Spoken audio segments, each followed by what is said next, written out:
All right, guys. So today what we're going to do is talk about two things. One is the script. Um, the script was written for these specific leads, and we'll talk about the leads here in just a bit. And then we're going to talk about the dialer, how to log in, Right. how to submit deals, and so forth. Um, you're all going to be issued IDs to log in, and you'll have access to the CRM portal as well.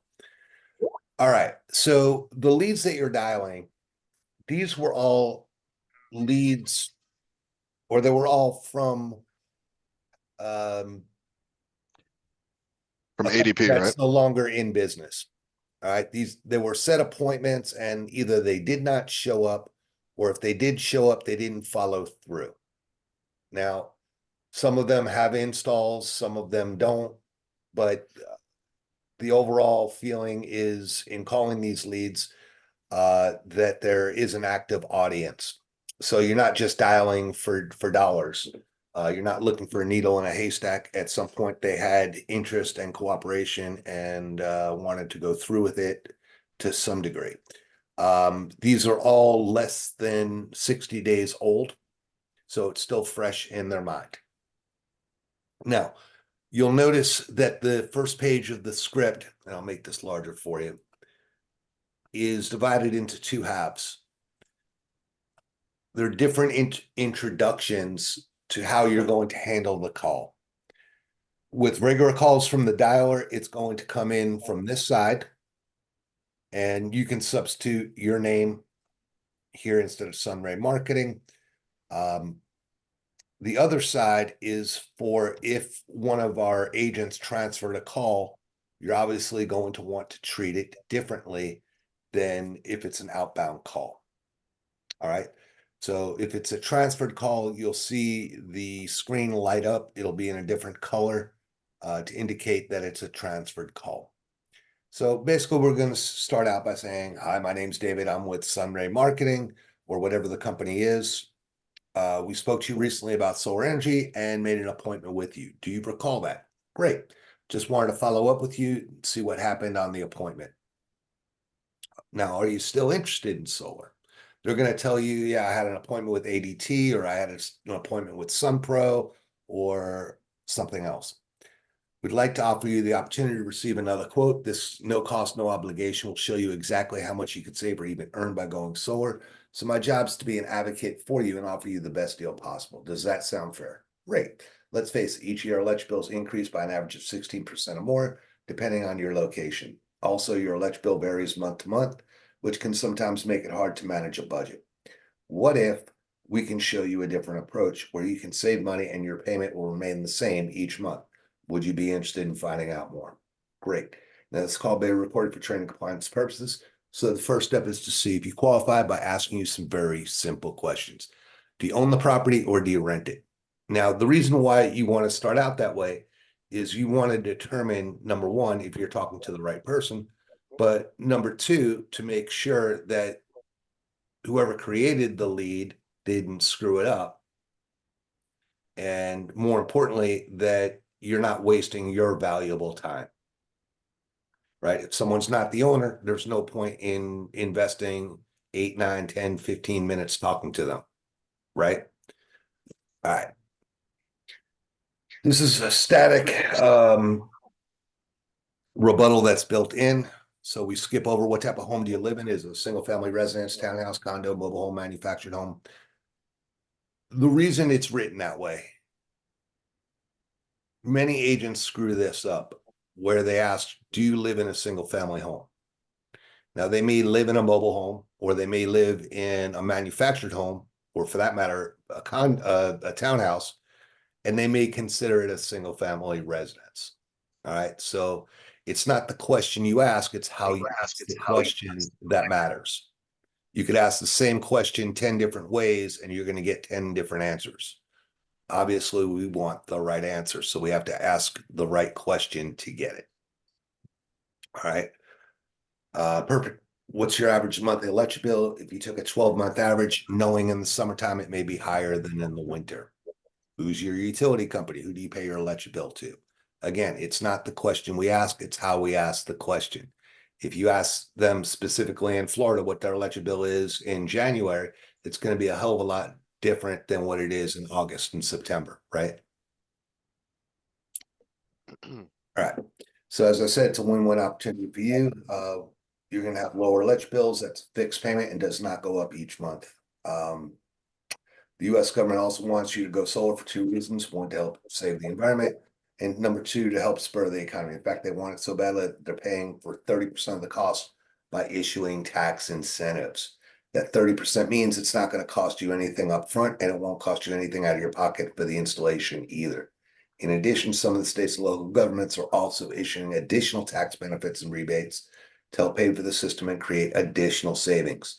Oh, and the best part, once the panels are paid off, you're going to have free electricity forever. How does that sound? Awesome. All right. The reason why you're saying this is it's kind of like the setup to the punchline in the joke. All right. You're explaining what it is you're doing, and more importantly, why it's so important that you're asking the questions that you're about to ask, and why those answers are so important for them to answer. Now, I just have a few qualifying questions. Are there any large trees you're aware of that shade your roof? All right. If there is, find out if it's their trees, the city's trees, or their neighbor's trees. If it's on their property, we can certainly do tree trimming or landscaping to get rid of them. What type of roof do you have? Is it a composite shingle, wood shingle, clay tile, or metal? Again, it's different than if you ask what type of roof do you have. All right, we want to narrow it down, their answer. Is the roof pitched, or is it tilted, or is it relatively flat? Again, that's going to come into play when we design the system. So we start off with a couple of softball questions. Now we get into the meat and potatoes of this. The government incentives that I mentioned earlier are based off your combined taxable income. We also want to figure out what additional options are available to you and make sure you qualify and not waste your time and continue. Fair enough? Great. Ballpark figure. What is your combined household taxable income? Don't say another word. Wait for them to answer. Now, the magic number that we're all looking for is $50,000. If they're married, 40,000 if they're single. All right. Now, if it's under $50,000, we want to fish for more income. Now, the answer they gave you may not include any investments and or real estate holdings, especially if they're elderly, right? They can live on, they may get $1,200 in pension a month. Meanwhile, they live in $1 million house. Well, they're not affording that $1 million house on a $1,200 pension, right? So they have money, either they're living off the interest on the money they have in the bank, or they're living off stocks and bonds. Maybe they have real estate holdings, whatever it is. All right. Now, are you married? Obviously, we want to ask that question for two reasons. The first is we don't want to set one-legged appointments. We want both the husband and the wife to be there. Because if you pitch one and the other one is not there, you're going to have to repitch them when they're both there, when it comes down to signing the paperwork. All right. So we want to make sure we're doing it right the first time. Now, if the answer was less than 50,000, okay. Now, does your wife work? Did that income number that you gave to me, did that include her income? No? Okay, great. Now you add the two up, and there you have a combined household taxable income. All right. Now I have to ask whether or not you had any credit issues, had any bankruptcies, foreclosures, or late payments, or anything like that in the last couple of years. This is important. It would be different if I asked you, Bryce, what your credit score was, right? You're going to have one of three answers for me, and none of them good. Either you're going to tell me that's none of my business and to go fly a kite, You might have another few choice words for me. You may say you don't know, or most likely you're going to give me an answer you think I want to hear. Right? Even if you Yes. even if you gave me that answer, I know that answer is 95% going to be incorrect. Why? Because I don't know when you ran your credit. I don't know what credit reporting agency you used. Was it TransUnion, Equifax, or Experian?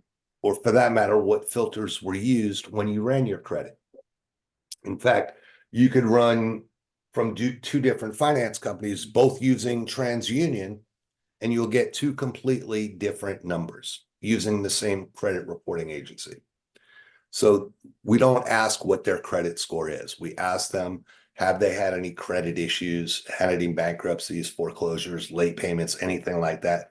And by asking that question, we get a more honest, more detailed response. Does that all make sense? Yes. Cool. All right. You seem to be a perfect candidate for this program and take advantage of all the state and federal incentives to go solar, just so you know what to expect. The agents can be looking at a satellite image of your home and discuss your roof, its condition, and shading. Obviously, if it's you that's going to be doing the appointment, you want to make it you and not the agent, right? Yep. So you want to adapt it accordingly. You're going to need to have a recent copy of the electric bill. I'm going to send you an email thanking you for the appointment. Please respond to it by giving me the electric bill so when we can have it and create a more honest proposal for you, that kind of thing. All right. Mhm. Now, with the proposal, you don't need the electric bill. It's just more accurate if you have it. If you don't have it, then use the number that they're giving you. What's their average utility bill on a 12-month average? And they'll give you that number, use that number, plug it in, and then give them the ability to do the proposal and then give them a reason to send you back the electric bill. A lot of people they're not going to give unless they have a reason to do it. You could ask, but most people aren't going to go out of their way and jump through hoops to do it without having a reason why. All right. So Yes. you're going to find it more advantageous to do the proposal without the electric bill than having the electric bill.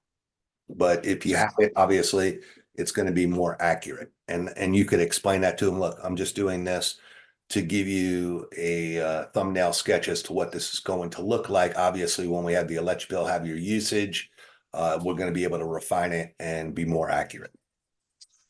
All right. Uh, what would be the best time for the appointment? Always give them choice A or B. Would tomorrow or the next day be best for you? Morning or afternoon? Morning, great. 9 a.m. or 11 a.m. Afternoon, 1 a.m. or 3 p.m., whatever it is, right? If they're married, would your wife or husband be able to attend as well? If not, okay, when would they be available? Now you're going to run into things like, well, I wear the pants in the family. Of course you do. Now, when you bought furniture for your house, did your wife have input and help you make the decision, or did you just go behind her back? Right? Think of this as Yes. for the house. There's many options that she's going to be wanting to have input on. All right. Soften the blow. All right. Mhm. So let's check your contact information. What's your first and last name? Can you spell that phonetically? Obviously, spelling it phonetically, you get the right answer. All right. We don't want to go through a whole thing, submit the deal, and then find out you misspelled it. Chances are, if that happens, you're going to lose credibility.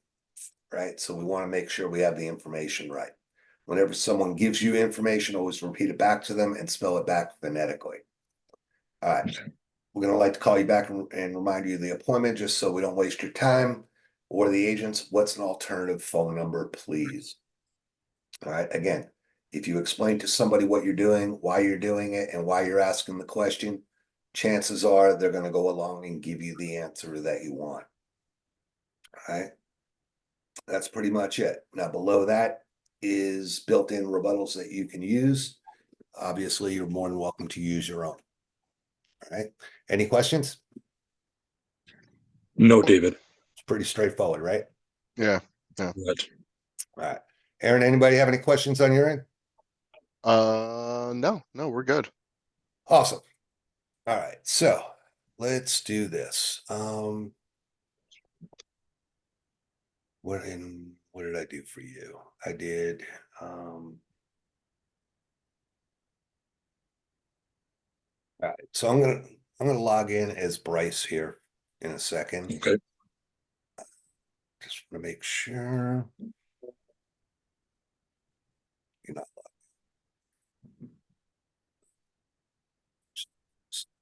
like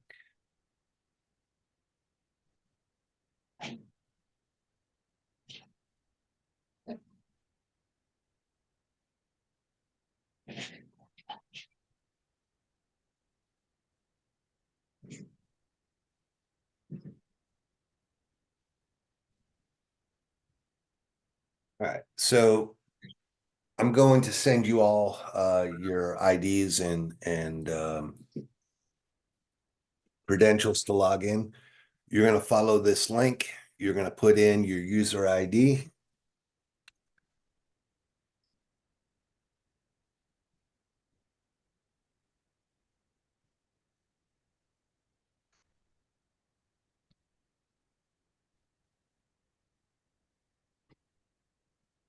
All right, this is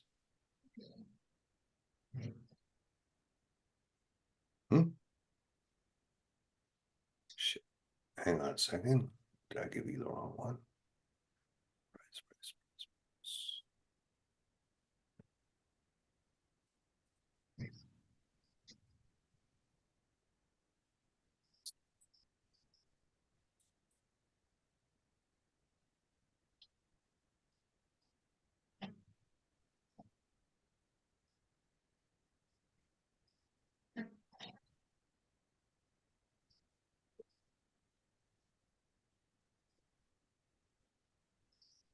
Forgive me, it's a little slow because I'm sharing my screen.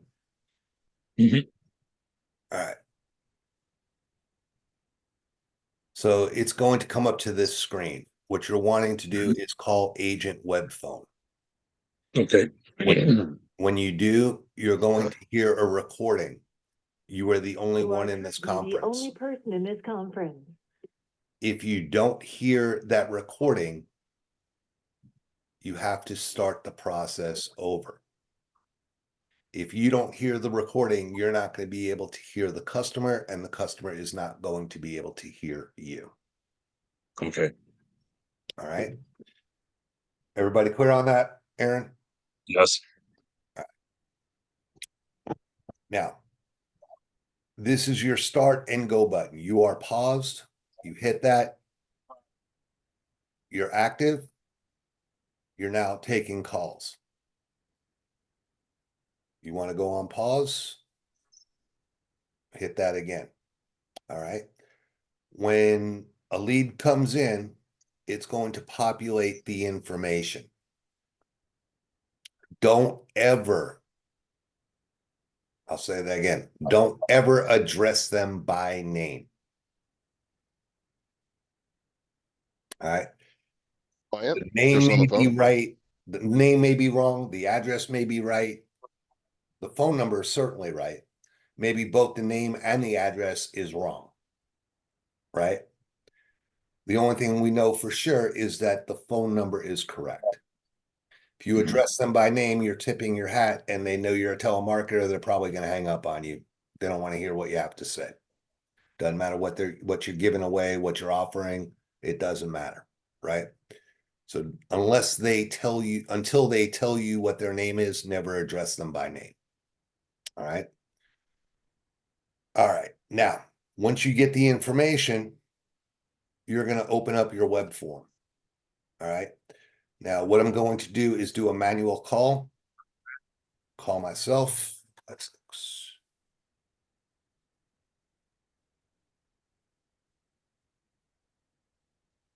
right. You may have an opportunity to do callbacks where they tell you to call them back at a certain time. This is what you're going to do. You're going to plug in the number and then you're gonna hit dial now. It's gonna ring. All right.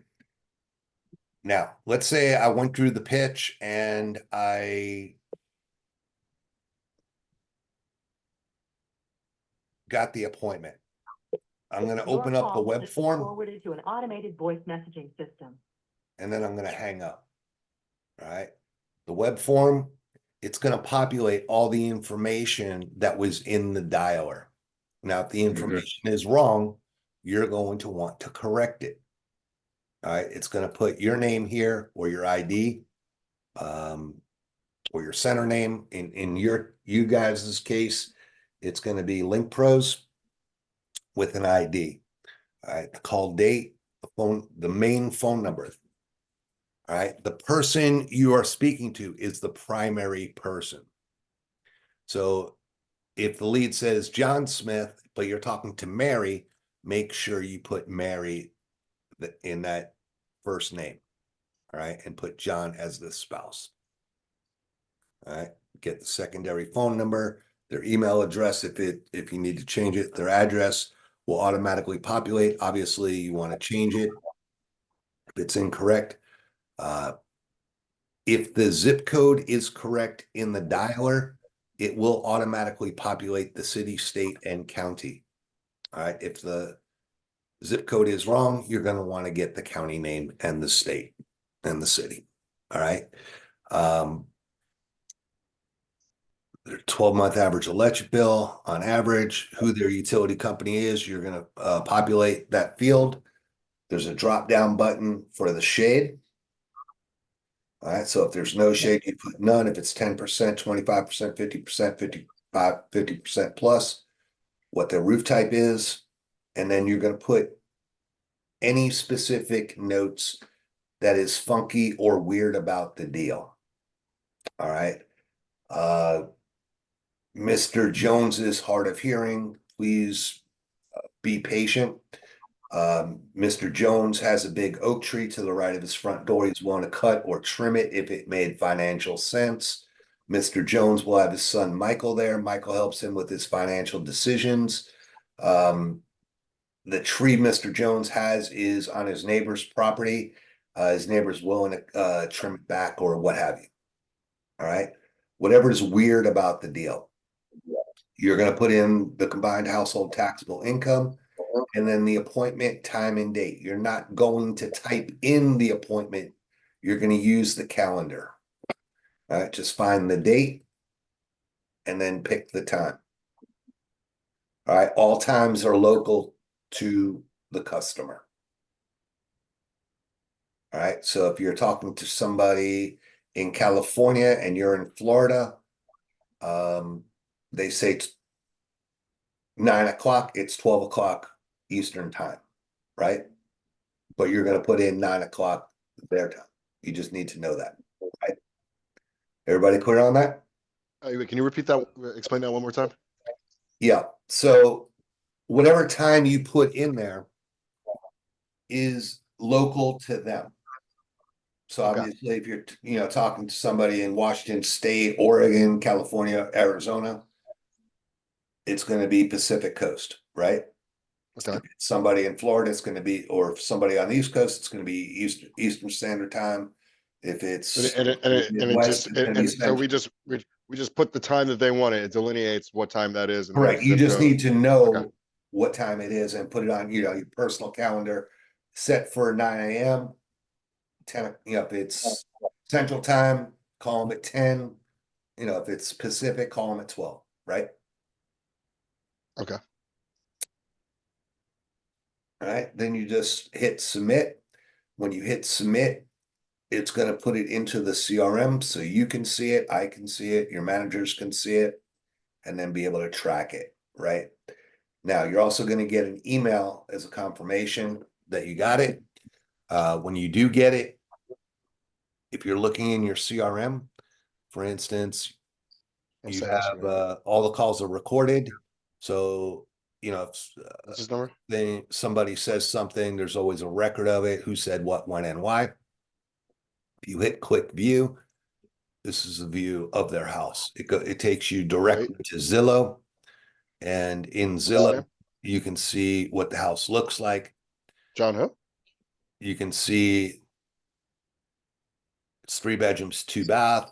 If you scroll down, it'll show you what type of home it is, the year it's built, etc. All right. That's a bad example. Bad picture. Let's try this one.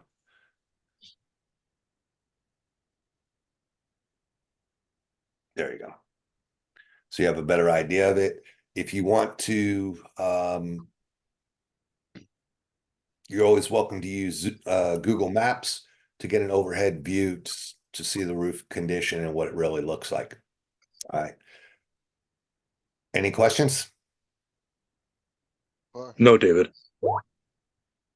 Aaron, any questions from you guys? Yeah, not so far. All right. That's pretty much it. It's pretty Pretty cut and dry, yeah. Yeah.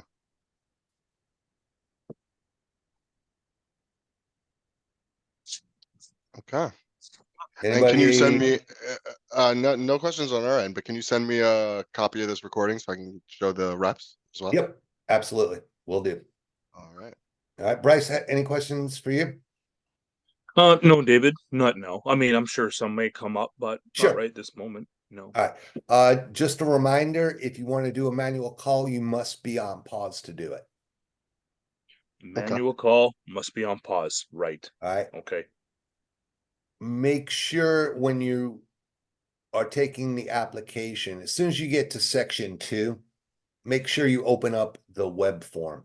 When you get to section 2 in the script, at that point, you pretty much have an appointment. Open up the web form. If you fail Okay. to open up the web form before you hang up, you're going to have to call them back again to open up the web form. So you don't want to do that. Okay. Okay. All right. Just a reminder. Let me know if you guys have any questions, comments, concerns. I'll be more than happy to address those. And let's make some money, guys. All right. Thank you, David. All right. Thanks, guys. Talk to you soon. I'll send you both a copy of this recording so you can go back and review it afterwards. All right. Thank you. All right. Thanks, guys. Thank you. All Thank right. you, David.